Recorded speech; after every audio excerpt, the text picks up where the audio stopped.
I sold everything. When my mother-in-law said that in a similar tone, my heart instantly froze. What, everything? No way. Those were my treasured accessories and brand-name bags. My treasures that I had collected little by little while I was single. My mother-in-law laughed without any sign of remorse. My husband sneered at me as I trembled with anger. Don't complain about something like that.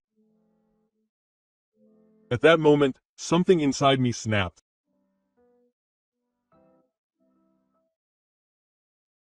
But the moment my mother-in-law proudly told me that my husband had sold the luxury company that was second only to his own life, I quietly said, "That's not mine." Huh? This is a story of revenge against my family who had overlooked me. My name is Yui, 30 years old. I'm a freelancer who works in the design industry from home. Every day, I sit at my computer, making selections in my spare time, and in the evening, I take them out to the store. I get around in my husband Shota's second car, a quiet family-style car, and I'm more than satisfied with that. I've been married to Shota for exactly 1 year. When we were dating, we were both busy and often drifted apart, but now we live a peaceful and calm life. Shota is kind and helpful with housework. He folded the laundry today. Thank you.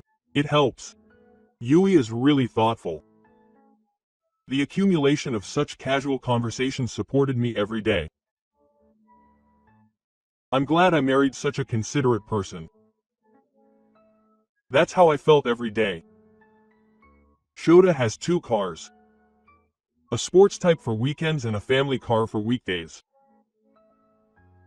Of course, I use the school car. Shota doesn't seem to have any objections to that. Be careful when driving in that car. Especially on windy days like today. Yeah. Thank you. I'm going now. My relationship with my stepmother isn't bad by any means, but it's not exactly close either. My mother-in-law is a kind person. But behind that, I feel a certain distance. Maybe she hasn't opened up to me completely. I sometimes think that. Even so, my current life seems more than peaceful enough for me. I never imagined such a sudden turn of events would await me. Little did I know at the time. Those peaceful days came crashing down with a single word from my husband one night. "Oh, Mom's coming next week." As I sat in the van watching TV and eating potato chips, those words were spoken to me without any warning, as if I had heard the weather forecast. Huh? What do you mean, coming? To hang out? No, we're going to live together, forever. I stood up without thinking. My throat was parched and I couldn't speak properly. Wait a minute. Is that already decided? Without consulting me at all. Yeah. After all, Mom lives alone. She's old now. She said she wasn't feeling well either, so I thought it was only natural, and I looked at her with a stunned expression. She didn't seem to feel bad. Before I was angry, I was shocked by her one-sided words. Hey, this is our house. Normally, when a third party moves into this house that we decided to live in together and worked hard to make it look nice, you'd have to consult with us first. Apparently, the road expansion construction at my parents' house is going to be a disaster, so they've been told that we have to move out. It can't be helped. I know it's hard to accept, but wasn't there any other way, like a temporary stay? There are, but Mom said she doesn't have the energy to live anywhere else. That's why I'm protecting her. This is a parent high school, isn't it? Protecting him is like a heroic act from a drama. I almost laughed at him. My stepmother always puts her son first. My son is number 1. She openly declared that she couldn't leave him to any other woman, and even on the day of our wedding, she whispered in my ear, "Well, let's see how things go. Shota, you said you would take care of me and my family, didn't you?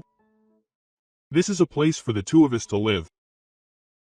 Why are you making all these decisions on your own? Your family too, Mom. It's only natural to help when you're in trouble." It was the first time the word family felt so far away.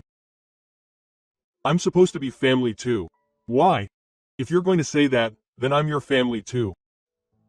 Ignore my opinion. Just report it. That's not consultation, it's notification. Shut up.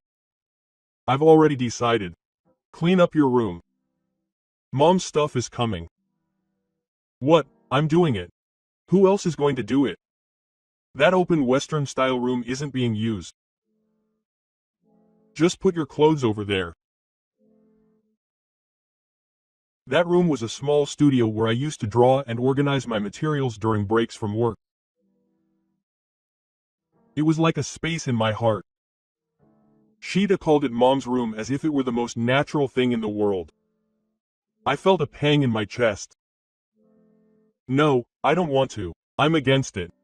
At least let's talk about it properly. I have feelings too. Sigh. So Yui is telling me to abandon Mom? She went through so much trouble to raise me. The words he replied with a hint of anger made me sound as if I were a spiritual person. But that's not what I wanted to say. What's so hard about it? Sheeta always thinks only about his mother and always puts my feelings on the back burner. I've been putting up with it all this time. And yet he makes decisions based on his mother, and I'm just a hindrance. Isn't that what it means to focus on his mother? I'm just protecting my family. So let me ask you this. Am I not family to you? It wasn't me who was at a loss for words, but Shota. Silence fell, and the only sound in the room was the empty sound of the TV. Shota never looked at me. After that, our conversations decreased dramatically. Even when we ate, the only sound was the sound of chopsticks, and no words were exchanged. At night, Shota would stay in the Western-style room alone, silently carrying out cardboard boxes. The sound of a vacuum cleaner, the sound of drawers opening and closing. He would clean up on his own. Without telling me, my husband steadily made preparations to welcome my mother-in-law. The sight of him doing so made me want to cry, as if he were repainting my place. Then, a few mornings later, as I was hanging out the laundry, Shota said casually while looking at his smartphone, "Mom is coming next Wednesday, so I'll make it by noon." I understand. Quote. Shota would be at home that day, or rather, he would go to work normally, but I was speechless as he held a towel in his hand. His irresponsible words left me speechless. Huh. So I'm going to be the only one to greet her? From the first day. It's okay, Mom. I'm used to this kind of thing. As he says this, Shota fiddles with the TV remote. It's as if there's no problem at all. As if it's a given. What do you mean familiar? To whom? This is my home. It's only natural for me to welcome him. Shota can't help it. I can't take time off from work, and my mother is very caring, so we'll get along right away. I guess he didn't care about my worries or feelings from the beginning. Shota averted his gaze for a moment at those words. He sat silently on the sofa, staring at his smartphone screen. The silence weighed heavily on me. I unconsciously clenched my fists as I returned to the kitchen. Shota may no longer have any intention of being married to me. I was trying to force my way into the space between my mother-in-law and my son. This is not a family. That was the moment I was convinced. But I didn't know it yet. After this quiet premonition, a real storm would come. I had a bad feeling on my first day living with my mother-in-law, but I soon realized that my premonition was too optimistic. At 11 a.m., the intercom rang. I opened the door to find my mother-in-law smelling. She had a large suitcase in her hand, and both hands were full of paper bags. Her expression was somewhat reverent. "Good morning. Come in." My mother-in-law glanced at my face and barged in without saying a word. Then, as soon as she took off her shoes, she looked down at the mat on the door and snorted, "There's trash in the corner of the room. You haven't cleaned it yet?" "Oh, I'm sorry. I was a little busy this morning." "You're always making excuses. Who do you think you are, your daughter-in-law?" Quote. I couldn't help but blurt out the words as they cut right through me. But at that time, I still thought, it's just the beginning. I'm sure we'll get along well with time. Quote. I was too naive. That night's dinner was a carefully prepared Japanese meal. My husband's favorite meat and miso soup. Freshly cooked white rice. My mother-in-law snorted even before she put the mat on. Shida-chan was a genius from a young age. He learned everything, including English, in kindergarten. Smart kids are different, aren't they? That's true. That's amazing. Back in the day, that kid would only eat the omelets I made. Hey, Shida-chan. Mom's omelets were the best, weren't they? Haha. Well, the volcanic omelets were delicious. That's not what I meant. Now, he's in front of the food I made. It's okay if he supports me a little. And after the meal, my mother-in-law left without smiling, holding the hot water in her hand. I've been really lonely since Shida-chan left home. I thought he'd finally come back. But now another woman is hanging out with him. It's as if she's declaring that I'm a nuisance. Shida, who was there, just smiled wryly. You're saying that on purpose, aren't you?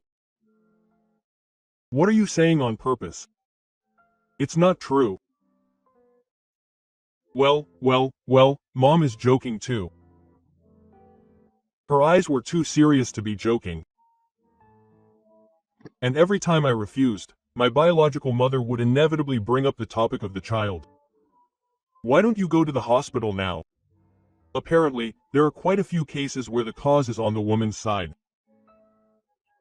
It was so sudden, as if she had been waiting for it, but she said this with a smile while sipping her tea. I've been thinking about it carefully. You can't have a child just by thinking about it. Shida-chan's child. I want to hold it in my arms soon. A fine child who inherits my blood. Those words sent a chill down my spine. It's been said since ancient times. People with the family's wealth are smart. After all, a wealthy family needs a suitable wife. In other words, I'm not suitable. Oh, that's not it. Don't you think so yourself? Shida remained silent even after hearing that, and he probably never thought about how much I was struggling with my feelings. I just kept silently washing the teacups, telling myself, I won't give up. I will make a place for myself in this house. Quote. And then one day, another trial came my way. My treasured hair accessory suddenly disappeared. A simple design with pearls lined up on an antique silver base. It was a favorite since my student days, and although it took a little while to get used to, I had repaired it many times and used it with care. Did I drop it somewhere? I thought about it over and over again, but I couldn't think of anywhere. I tried to convince myself that it was my own carelessness, but the feeling of unease wouldn't go away. A few days later, I finished work early that day and arrived home just after 3 p.m. As I entered the front door, I heard a noise coming from the second floor. Shota shouldn't have been home yet. I went up the stairs quietly, and when I quietly opened the door to my room, it was my mother-in-law. "Oh, welcome home." That surprised me. She was holding that accessory in her hand. My hair accessory. "Where did you find that on me?"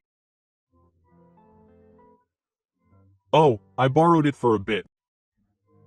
I wanted to use it when I went to the hair salon. I came to return it, so it's okay. Please don't just walk into other people's rooms. This is my personal room." My voice was trembling, but I said it firmly. Why can't she understand how uncomfortable it is to have someone invade my space without permission? What the heck? Isn't it normal for family to share things? If I didn't give my consent, then it's not sharing. It's just theft. Oh, how scary, how scary. You're a wife, but you don't know how to talk. My chest was throbbing. My breathing was ragged with frustration and anger. That night, I cried to Shota. "Hey, you came into my room without permission. How does it feel to have something precious taken without permission? Be a little nicer to Mom. Don't start a fight in the family over something like that. What do you mean? It was something I treasured. Don't you care about my feelings?" No, it's not, but I think Mom didn't mean any harm. I returned it properly. At that moment, something inside me collapsed with a loud noise. No one is on my side. Since then, my personal belongings have been disappearing little by little and then coming back as if nothing had happened. Lipstick, notepads, hand cream, they're all things that I momentarily wonder where I put them. I know who the culprit is, but there was no evidence. Even if I went, they would just say I was family again and dismiss it. I had reached my limit. Without telling anyone, I ordered a small security camera online. What arrived was an inconspicuous model that fit in the palm of my hand, placed in the entrance, living room, and practically near the door. I set it up discreetly and prepared to record my mother-in-law's actions. I wouldn't let her take me for granted. I would protect my own life. From that day on, I became not just a wife, but a woman who held the evidence. And then, in the 5th year of our marriage, I finally found out I was pregnant. Shita and I hugged each other in joy. Thank you so much. Let's cherish it.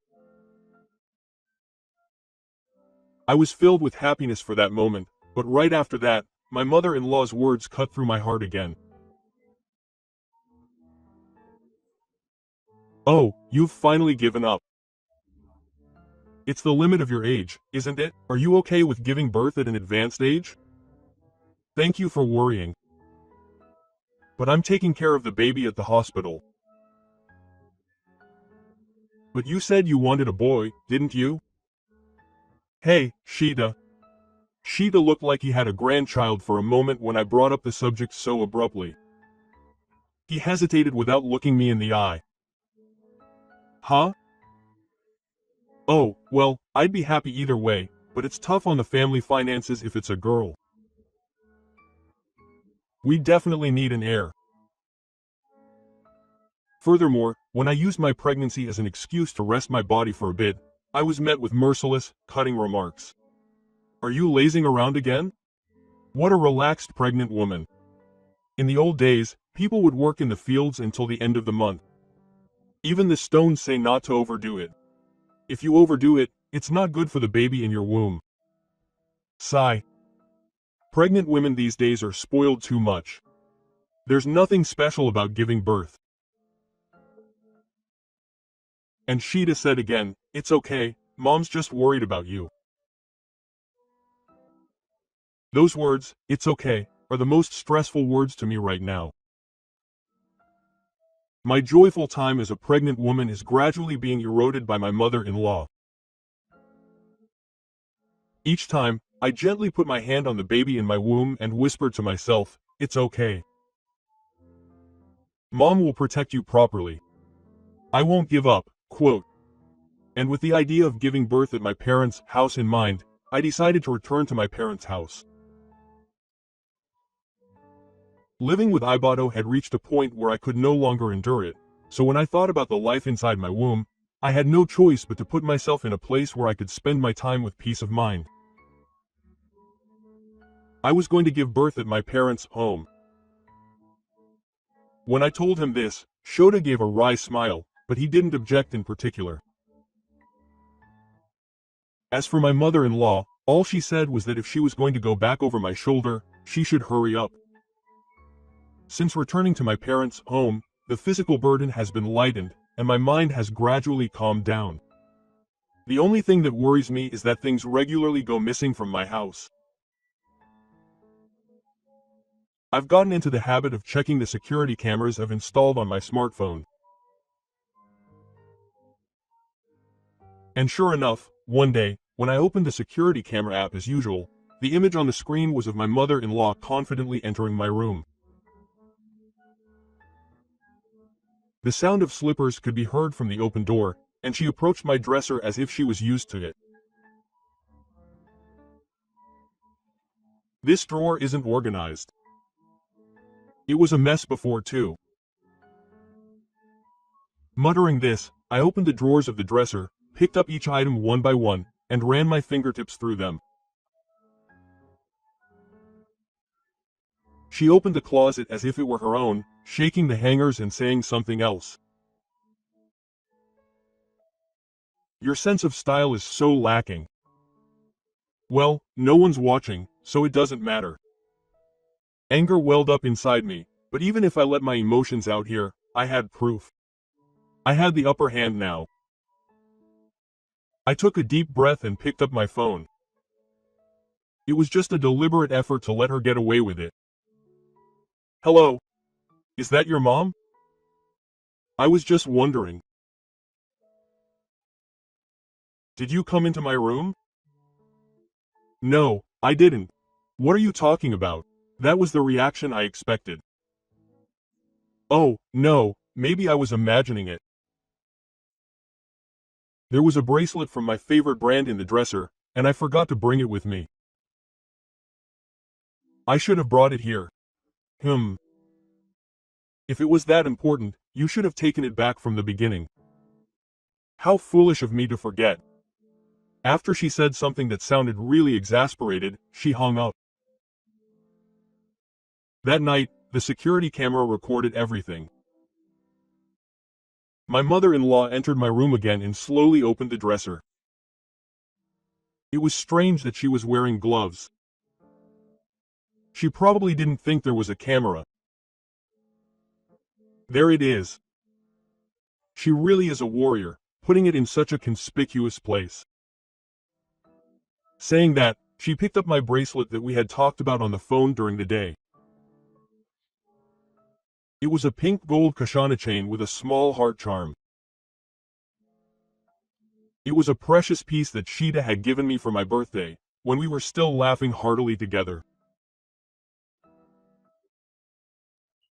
That day when he shyly gave it to me, thinking it would look good on Yui's wrist, that smile, that voice, it all still linger in my heart.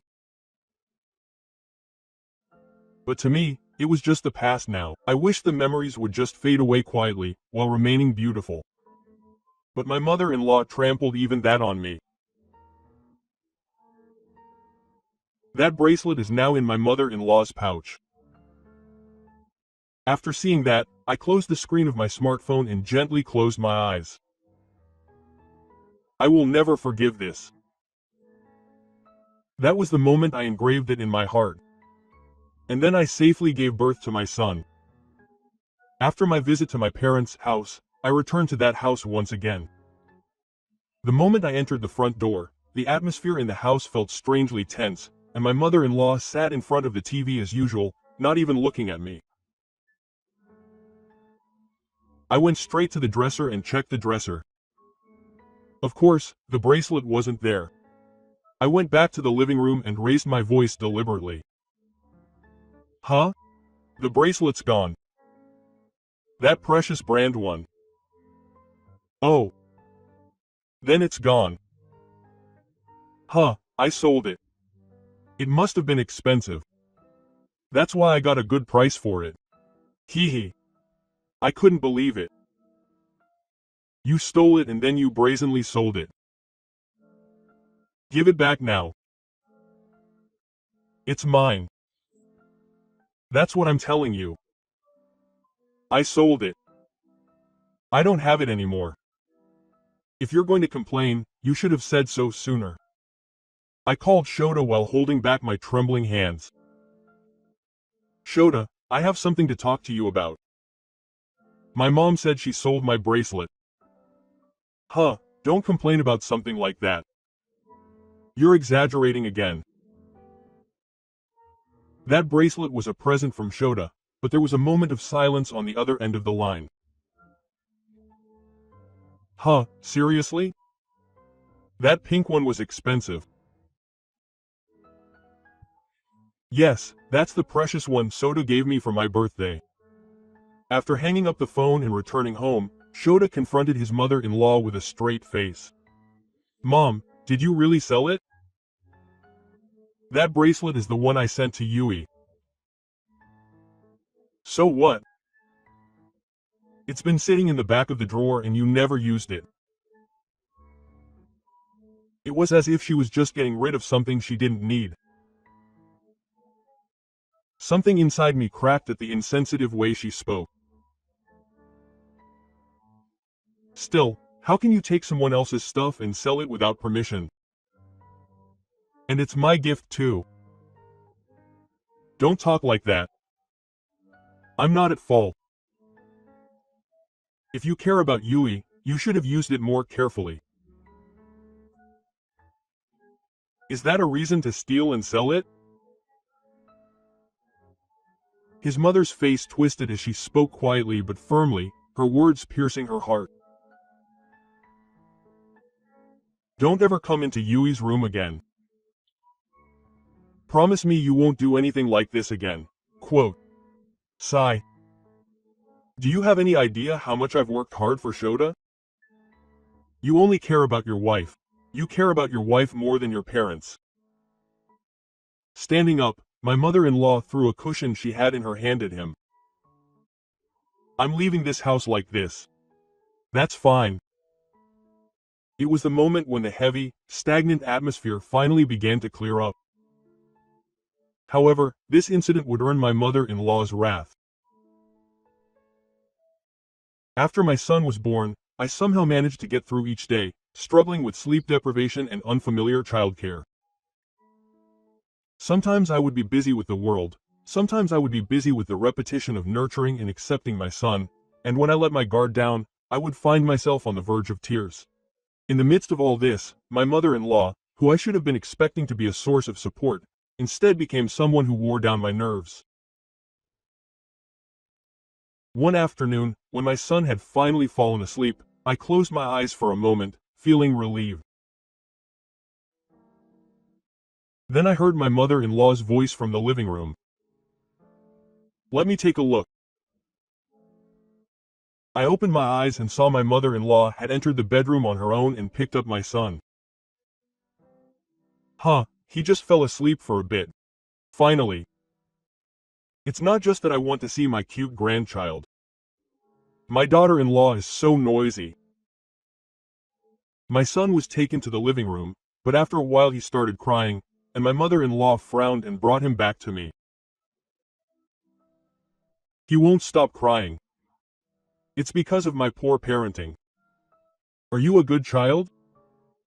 She said it as if it was my fault and then sat back down in front of the TV. These kinds of incidents happened every day.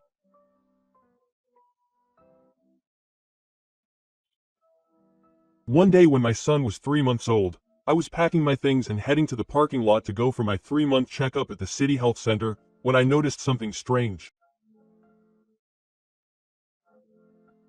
My car was gone.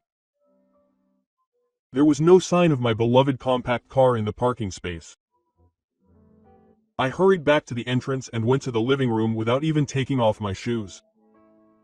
My car is gone. Where did Sheeta's car go? My mother-in-law laughed as if she had been waiting for me. Oh, then I sold it all. Huh? Well, I don't need it.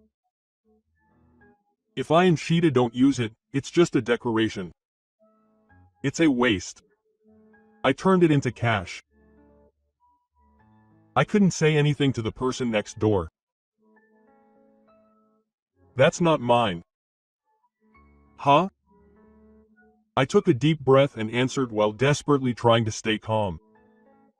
That car's name is Sheeta.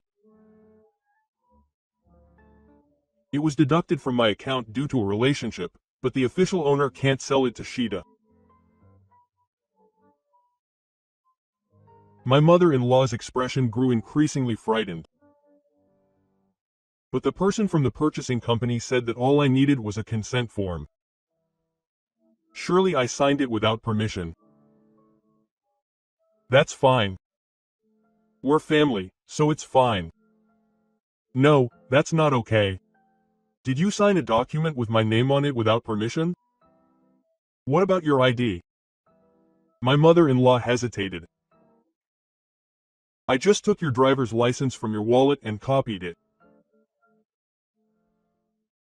That's totally a crime. A cold feeling spread deep in my chest.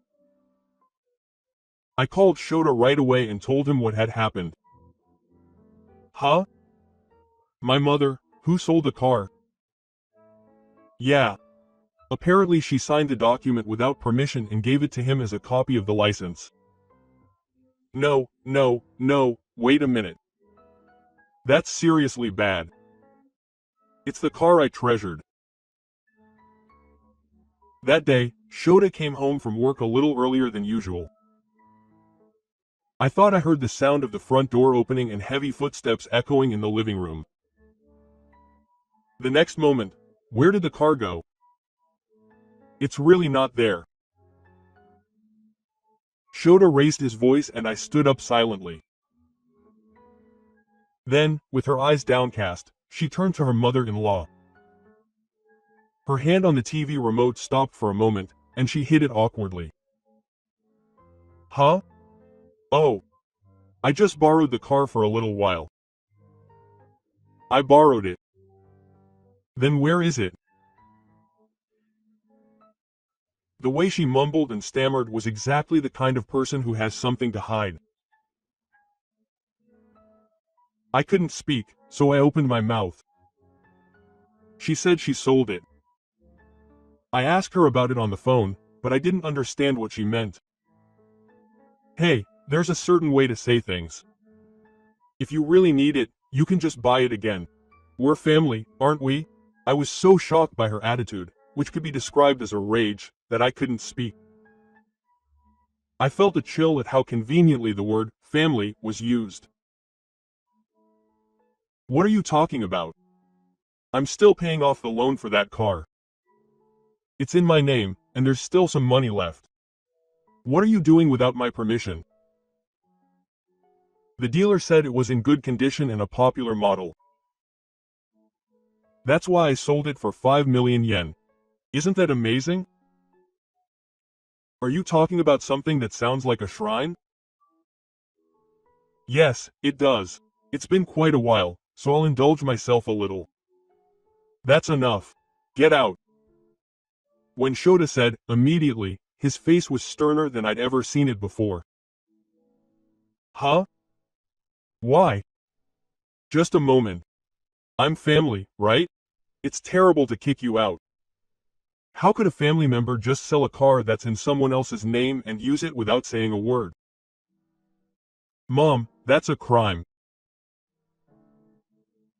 It's just that Shota thought it was a waste because Shota wouldn't be using it, so he silently headed to the front door and started gathering up all of Shota's belongings. I watched the scene in a daze. And the moment Shita finished putting the belongings outside the front door was closed with a "Don't come back" message and immediately locked. Just a moment. Open up, Shota. Yuki's crying voice echoed from outside, but Shota turned his back and didn't try to open it again. Silence finally returned to the house. But my heart was already cold and frozen. The morning after I kicked out my mother-in-law, silence hung in the living room. I finished accepting the greeting and slowly sang the greeting. Then Shota came awkwardly and sat down in front of me. Yesterday was really the first one. Huh? What? I didn't realize that my mother was like that, or rather, I didn't even try to realize it. I quietly looked at him. I knew. I've been turning a blind eye to it all this time. Yeah. That's right. I'm sorry. Shota bit his lip and knelt down. With tears in his eyes, he said the words in a strained voice. Please don't divorce me. It's my fault. It's all my fault. I'll change from now on. I'll protect you properly, so let's start over. I stood up quietly. I carried the small suitcase I had already prepared to the entrance, passing over his shoulder. It's too late. I've already loved you too much. The voices, a mixture of irritation and impatience, echoed in the silent space, but even that meant nothing to me right now.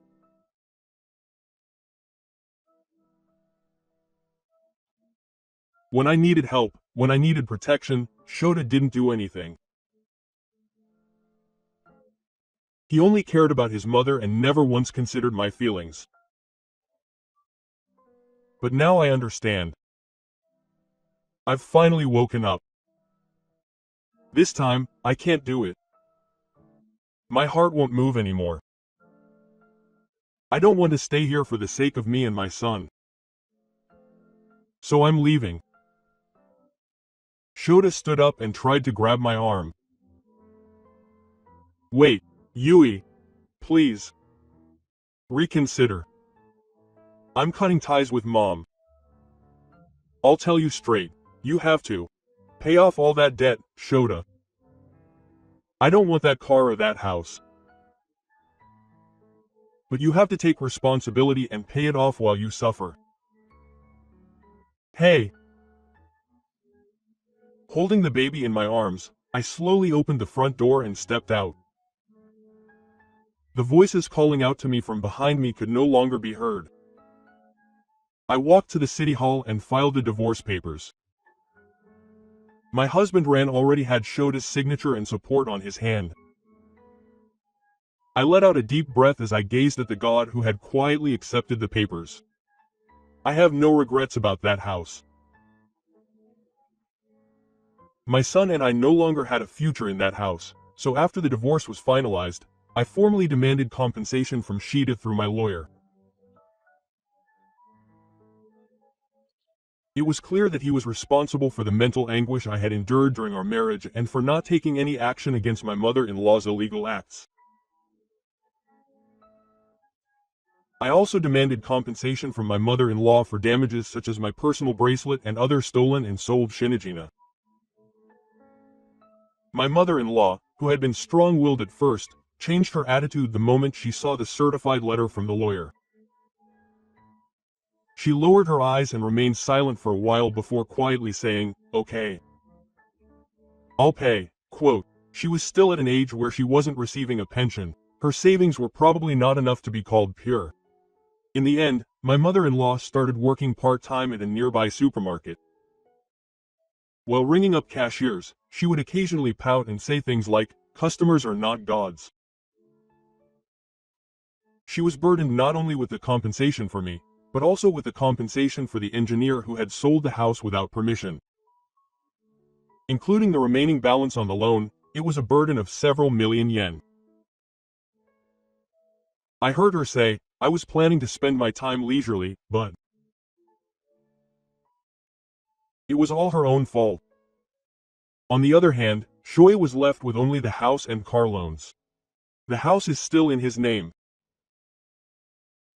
It was taken out of my name, but now that no one lives there, it's just a debt. The car he bought new was sold due to his mother's reckless behavior, and the repayment naturally falls on Shota's shoulders. Shota used to say that going for drives on the weekends was his purpose in life. Now that he doesn't have a car, that hobby is no longer possible. Has he lost the will to go out? I heard through the grapevine that he stays home most of the time except for work, and doesn't contact anyone. But that doesn't concern me anymore. I moved to an apartment in a quiet residential area near the company, worried about the divorce. I took a break from childcare and now cherish the time I have to recover my mind and body. In the morning, I drink freshly brewed coffee while looking out at the wavy road from the veranda. I make and eat what I like without anyone interrupting me, and listen to my favorite music. It seems natural, but it's time for myself that I never had before. I suddenly look at my reflection in the mirror. My face seems a little stronger than when we first got married. Still, I can smile just like I did back then. I've come to think that I'm happiest now that I can live freely without being hurt by anyone. Now, I am gradually regaining my daily life. I don't have to force myself to fit in with anyone. I don't have to suppress myself. Just by doing that, my heart feels so light. I couldn't have imagined it when I was living in that house. The past is the past. I won't look back anymore.